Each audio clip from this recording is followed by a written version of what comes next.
बिस्मिल्लाहिर्रहमानिर्रहीम। सैयद तस्नीम अदर्शा अपने YouTube channel से आपके सामने है। आप देख सकते हैं कि पाकिस्तान में जो इस वक्त गैर आइनी इक़दाम हो रहे हैं वो पूरी कौम और पूरी ओवरसीज़ कम्युनिटी के सामने है।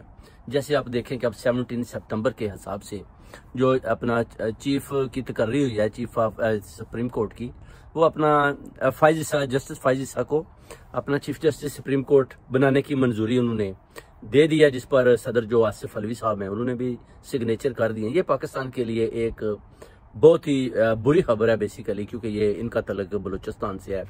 वकला बरदरी के ये एक चैम्बर में काम करते थे, उधर से मियां नवाज शरीफ ने इनको उठाकर जस्टिस बनाया, इनके ऊपर एहसानात किए ताकि कल को अगर जब ये चीफ जस्टिस बनेंगे तो इनसे काम गैर कानूनी लिए जाएं। अभी वो देखें कि उधर आर्मी एक्ट के तहत भी कोर्टों को भी खड़ा किया जा चुका है और जो जजेस हैं उनके नाम भी सामने आ चुके हैं। अब देखना यह है कि 17 सितंबर से पहले आप देखेंगे कि ये जो है ना बड़ा मुश्किल है कि ये आर्मी एक्ट के तहत अगर ये इन कोर्ट्स में 9 मई के हिसाब से अगर वो दहशतगर्दी के केस लगाते हैं तो उनको पता है कि जब तक ताब बंदियाल साहब बैठे हुए हैं तो शायद हम वो फैसला ना दे पाएं जो वो चाहते हैं कि हम दें, क्योंकि जब ताब बंदियाल साहब चले जाएंगे, देखना पहले तो ये देखना है कि जो आर्मी एक्ट के तहत कोर्टें बनाई जाती हैं क्या उनके ऊपर सुप्रीम कोर्ट्स के जो फैसले हैं वो असरअंदाज होते हैं कि नहीं। अगर सुप्रीम कोर्ट के फैसले उन कोर्टों के ऊपर असरअंदाज नहीं होते तो फिर आप कह लें कि कोई भी जस्टिस आ जाए, कोई भी आ जाए, फिर वो ज़ाहिर है जिसकी लाठी उसकी भैंस, जो कुछ भी वो करेंगे फिर वो कौम को सबको वो मानना पड़ेगा। बात तो हजम नहीं होगी, मगर जाहिर है आर्मी एक्ट के तहत अगर फैसले करते हैं, गैर आइनी करते हैं या आइनी करते हैं, उनको ना चाहते हुए कौम को, पाकिस्तानियों को, ओवरसीज कम्युनिटी को एक्सेप्ट करने पड़ेंगे। अब देखना यह है कि जब फाइज ईसा साहब आ जाते हैं तो फाइज ईसा साहब डेफिनेटली वो क्या करेंगे, जो फैसले भी उधर जजेस आर्मी एक्ट के कोर्टों में करेंगे, जिस पर वो अपना चेयरमैन पीटीआई इमरान खान को बेसिकली फंसाने के लिए, जिसके लिए उन्होंने 2 गवाह जो उनकी पार्टीज की हैं, एक तो अपना फैजुल हसन चौहान है, दूसरा जो है वो अपना फैसल वाडा, उनको वो इस्तेमाल करना चाहते हैं कि इनको दोनों को हम इस्तेमाल करें और इनको उन कोर्ट्स में ले जाकर इमरान खान के खिलाफ गवाही दें और जब जो गवाही देंगे विटनेस बनाकर तो उसके बाद जो है ना अपना इमरान खान को हम नायल करेंगे और उसके बाद सजा भी देंगे। तो उसके बाद देखेंगे कि फिर फ्यूचर में ये डायरेक्शन किस तरफ जाती है, पीटीआई कितनी कामयाब या कितनी नाकाम होती है। ये सारी मनसूबाबंदी बेसिकली उन्होंने की हुई है, क्योंकि कोर्ट्स बनाते जा रहे हैं। उधर ताब बंदियाल साहब के जाने का भी टाइम हो रहा है, उधर अपना फाइज ईसा के आने का भी टाइम हो रहा है, उधर आयन जा रहा है और गैर आयन आ रहा है। इकदाम शुरू हो चुके हैं इमरान खान को फांसने के लिए, इन सब ने फंदे तैयार कर लिए हैं और ये सब कुछ आप देख सकते हैं कि एक जुल्म और ज्यादती की दास्तान है, जिसमें 9 मई के हवाले से इमरान खान साहब की किसी किस्म की कोई शमूलियत नहीं है। उधर उनके सरवर खान साहब को भी उन्होंने खैबर पख्तूनख्वा से उनके भतीजे के साथ गिरफ्तार कर लिया जी कि आपका भी इस वाक़े के अंदर आप भी मुलव्वस हैं, तो उनको भी शामिल तफ्तीश करने का सोच रहे हैं। अब देखते हैं कि वो अगर प्रेस कॉन्फ्रेंस कर देती हैं तो वो बाहर आ जाएंगे। चौधरी प्रलाई का भी आप देख लें कि उनको उन्होंने बरी किया, मगर उसके बाद दोबारा गिरफ्तार करके उनको दोबारा अपना जेल में डाल दिया कि आप अगर प्रेस कॉन्फ्रेंस नहीं करते तो ये भूल जाएं कि आप बाहर निकल सकते हैं। ये भी चीज़ें अब आप देखें कि मुर्शिद का इन्होंने कितना बुरा हाल किया हुआ है जी। अपना जो डोनाल्ड ब्लू है उसके भी ये तरले मिन्नता कर रहा है, साखडार जी हमें IMF पैसा नहीं दे रहे, तो आप थोड़ा सा प्लीज मेहरबानी करें, हमारे पास पैसा नहीं है। तो आदमी पूछे कि जो पैसा लिया, आप बोलते हैं कि 1 मिलियन आपको चीन ने दिया। आपने जो इमरान खान का जो रोशन बैंक से पैसा निकाला वो पैसा किधर है? सारा पैसा आप हड़प करते जा रहे हैं, सारा पैसा आप उधर से मूव करके एवनफील्ड की तरफ लाते जा रहे हैं। सारा पैसा आप जितने भी चोर और डाकू हैं आपस में मिले हुए हैं, जिनकी आपस में सेटलमेंट हुई है कि हमने पैसा जो है वो किस तरह और कैसे कैसे आपस में बांट करनी है, आप कर रहे हैं। और ये सारी चीजें और कौम को आप कुछ बता रहे हैं जी, हम वो जी डोनाल्ड ब्लू को बोला है जी वो अब अपना किरदार अदा करें और हमें IMF से पैसा लेकर दें। IMF भी आंखें बंद करके पैसा देता जा रहा है, क्योंकि उनको पता है कि इनके पास अभी ये जोरी ताकत नहीं है। ये $800 बिलियन में ये बिक चुकी है बेसिकली, और ये जो IMF पैसा दे रहा है बेसिकली इनके पीछे भी अमेरिका और वही रकम जो है ना इनको देते जा रहे हैं और आहिस्ता आहिस्ता उनके ऊपर चढ़ाते जा रहे हैं। बेसिकली ये जो उनके साथ इनका ये जो एटमी हथियारों का मायदा हुआ था कि हम ठीक है वो आप हमारे वाले करें तो हम आपको पैसा देते हैं। अब ये जो उन्होंने वो तो इनसे ले लिया, अब ये खाली हाथ बैठे हुए हैं। इनको वो पैसा भी किस्तों की सूरत में IMF के जरिए दे रहे हैं, जो ये आपस में बांट रहे हैं। आप देख लें 2-3 इन्होंने किस्तें ली हैं, उस पर आप देख लें कि किसी किस्म की पाकिस्तान में आप देखें कोई ना तेल सस्ता हुआ है, ना कोई आटा सस्ता हुआ है, ना कोई आलू, ना कोई चावल, किसी किस्म की भी नहीं। चीनी भी आसमानों से बातें कर रही हैं, गोश्त मुर्गी भी लोग नहीं खा पाते, और ये पैसा सारा आपस में बांट लेते हैं, हड़प कर लेते हैं। इन सब के पीछे जो है अपना नवाज शरीफ, मरियम नवाज, ये सारे अपना शहबाज शरीफ और जितने भी ये चोर डाकू लुटेरे मिलकर ये सब आयन और कानून की धज्जियां उड़ा रहे हैं और पैसा कौम का ये खा रहे हैं। अभी ये पूरी तैयारी कर रहे हैं कि किसी तरीके से भी नवाज शरीफ को लेकर जाया जाए और उसको प्राइम मिनिस्टर बनाया जाए। जो शहबाज शरीफ ने मीटिंग की आसम मुनीर के साथ, कि उन्हें बोला जी कि आप ऐसा करें जी कि आप इलेक्शन का जो ऐलानात हैं वो करें, मगर उससे पहले आप ऐसा करें कि सजाएं जो है ना जी, आप चेयरमैन पीटीआई इमरान खान को सजाएं दे दी, जल्दी जल्दी कोर्ट्स बनाएं, इमरान खान को आप सजाएं मौत दें 9 मई के हवाले से।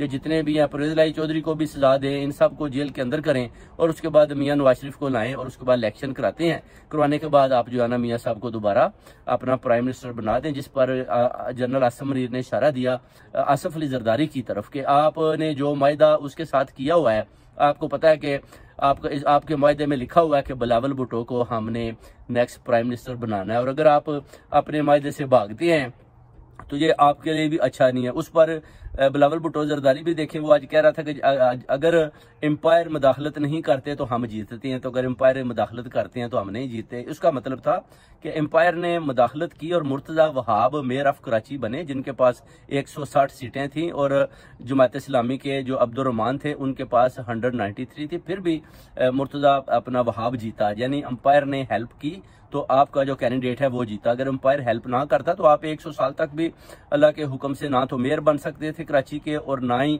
आपकी पार्टी में इतना दम था कि आप पीटीआई या जमात इस्लामी का मुकाबला कर ले। तो ये बहुत बड़ा चैलेंज है। इसके पीछे आपको सारे इदारे दिखाई देते हैं, कौन कौन इनकी हेल्प कर रहा है, कौन कौन इनकी मदद कर रहा है, कौन कौन इस इम्पोर्टेड हुकूमत को चलाने की कोशिश कर रहा है, कौन कौन पैसे की बंदर बांट कर रहा है, कौन कौन जुल्म और ज्यादती कर रहा है। जैसे इमरान खान साहब ने 2 पैगामत भेजे आसिम मुनीर को कि आप आए मेरे साथ मुज़ाकरात करें, जिस पर वो टोटली भाग गए। उन्होंने बोला जी मैं तो मुज़ाकरात बिल्कुल नहीं करूंगा। यानी आप मुज़ाकरात क्यों नहीं करेंगे? साहब का जो अपना प्राइम मिनिस्टर इमरान खान साहब हैं, आप उनके साथ मुज़ाकरात करें। यही तो अपना जमहूरियत की खूबसूरती होती है। अगर आप मुज़ाकरात ही नहीं करते तो फिर आप कैसे कह सकते हैं कि आप जनाब जो कोर्ट्स, जो आर्मी एक्ट के तहत आप जो कोर्ट्स बनाएंगे तो उसमें जब आप इमरान खान को बुलाकर तो आप कहते हैं आप उनको सजाएं दे देंगे। तो ये बड़ा मुश्किल काम है कि आप इमरान खान साहब को सजा देकर उनको आप सोचेंगे जेल में रख लेंगे। बड़ा मुश्किल सा एक काम है जो आपके बस की बात नहीं है।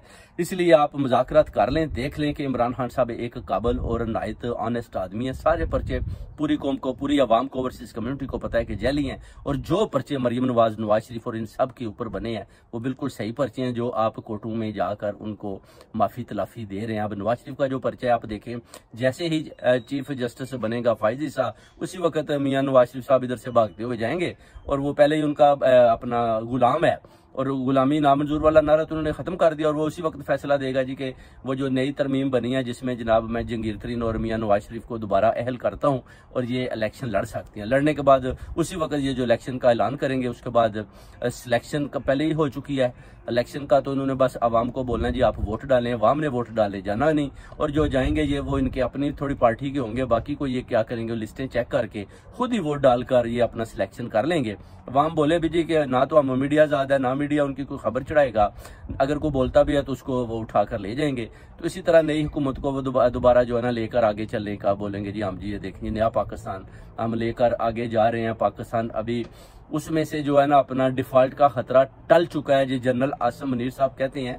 पहले तो मुझे आप ये बताएं कि क्या ये आपका काम है बताना कि पाकिस्तान डिफॉल्ट के खतरे से निकल चुका है? ये वजीर खजाना साख डार का काम है। साख डार का काम आप कर रहे हैं, यानी साख डार का काम आप कर रहे हैं और आपके काम वो कर रहे हैं। यानी ये एक किस्म की तब्दीली आई हुई है। और जस ताब निहाल साहब को भी डराया धमकाया हुआ है, वो भी खामोश हैं। वो कहते हैं मैंने तो चला जाना है, मगर मैं कोई भी ऐसा गैर कानूनी इकदाम नहीं करूंगा जाने से पहले, और आईनी मैं कर सकता हूं। आईनी के लिहाज से अगर आप चाहते हैं तो मैं वो करने को तैयार हूं। अगर आप बोलें जी मैं गैर आईनी काम करके चला जाऊं तो कौन मुझे गालियां दे, तो ये मैं नहीं कर सकता। जिस पर उन्होंने बोला ठीक है आप तारीख पर तारीख डालते जाएं, वक्त आने पर जैसे ही चीफ जस्टिस फायज साहब को हम तकर्री होगी या लाएंगे तो वो हमारे गैर आईनी काम शुरू कर देगा और हम उससे फैसले लेने शुरू कर देंगे, क्योंकि जब आर्मी एक्ट के तहत हम 9 मई के हवाले से जो उनको सजाएं देंगे तो उसमें फिर सुप्रीम कोर्ट चीफ जस्टिस फाइज ईसा भी मुदाखलत नहीं करेगा, बल्कि एक और तरमीम बनाने की कोशिश करेंगे जिसमें बोलेंगे कि आर्मी एक्ट की